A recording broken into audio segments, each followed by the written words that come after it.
Thank you very much. Good evening, everybody. In my 6 minutes, I want to tell you who I am, I want to tell you what I believe in, and I want to tell you why I'm asking for your support. On the 17th of May in 2002, I cast my first vote as an adult, and I voted for the Labour Party. I remember the date because I voted on my way to the maternity ward. The following day, my daughter, Ava May, was born. I guess you could say I have never been more committed to Labour in those 24 hours as I was then. Those days were a defining period for me. Ava May is the single most important person and thing in my life, and my commitment to the Labour Party has never wavered since that moment either. For most of the years my daughter was growing up, I was a single parent. And as a single parent, you learn the value of love and support if it's there for you. My parents gave me the strength to complete my education, and I couldn't have done it without them. They helped me to raise my child into the brilliant young woman that she's becoming. But you also learn how to fight. As a single parent, you have to fight against stereotypes. You have to fight against discrimination. You have to fight against sexism and sometimes racism.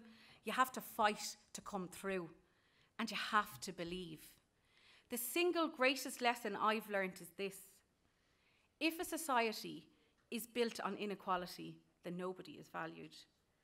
An equal society simply doesn't allow discrimination to happen. It doesn't allow people to be labelled. It doesn't allow them to be treated as second-class citizens.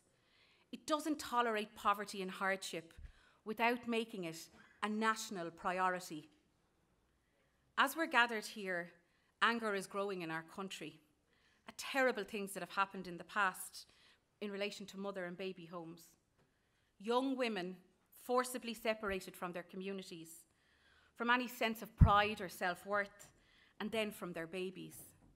And their babies neglected, starved, illnesses untreated, labelled as worthless, and buried ultimately in unmarked mass graves, left in the end without even an identity.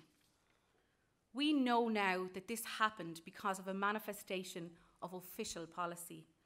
Young pregnant women separated and confined in these brutal prisons in order to enforce a stigma of shame.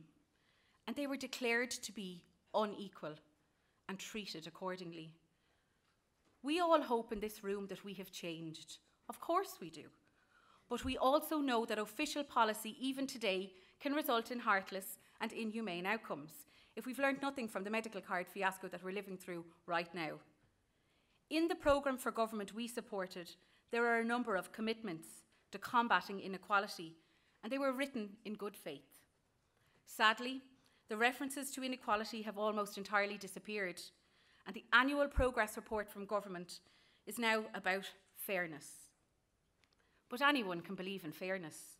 Fine Gael do, Fianna Fáil say they do. Even Lucinda Crichton talks about fairness. It's not a true test for us. It's not a true test for the Labour Party. Our commitment must be to an equal society, a society that protects and respects each of its citizens. Respect means a government that is humble and humane, a government that learns how to implement even the toughest decisions on a basis of equality, a government that is committed to the building and the sustaining of hope, even in the most dire of circumstances, a government to whom people with disability matter, to whom homeless people matter, a government that will never ask families to drive themselves into debt, to educate, to care for their children and for their elderly. The first thing we have to do, and we have no more than 18 months as a party to do it, is to restore the trust among the people who have always trusted us. And there are a great many people in Ireland today who have a long, proud record of voting Labour because they believe in our vision. But many of these loyal voters have stopped believing, and we have to win them back. Only then can we restore the trust of our own that we can rebuild this party. Let me admit something to you. Like my colleagues, I'm ambitious, and I want to serve my party and my constituency at the cabinet table. But right now, and for the remainder of this term, I believe we need something very different. We need a radical change, a radical renewal.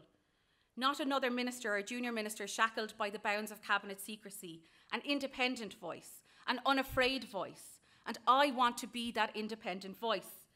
That's why, if I can win your support, I will not accept a cabinet position or a ministerial office. I will represent the party and my constituency as a backbencher, and given a backbencher who has been given special responsibility by the party. It has been suggested that in declining promotion, I am looking for power without the responsibility. Nothing could be further from the truth. I'm not looking for power, but I'll take responsibility. I'll support the government as it implements the programme. But if something's wrong, I'll say it's wrong. And if something lacks humanity, I'll call that out. If decisions cross the threshold of decency and equality, I'll fight to change them. But above all, I'll fight for the party I believe in. We've done a lot over the generations to shape the country, which I'm proud to raise my daughter in.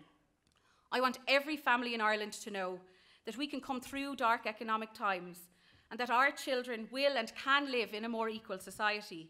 But only a stronger Labour Party can achieve that. I'm asking for your support so I can rebuild that strength. Now more than ever, I want to fight. I want to fight for the Labour Party. I want to fight for my party. I want to fight for our party. Gurv Mila Mila Magov. Thank you, Ciara. I'll move directly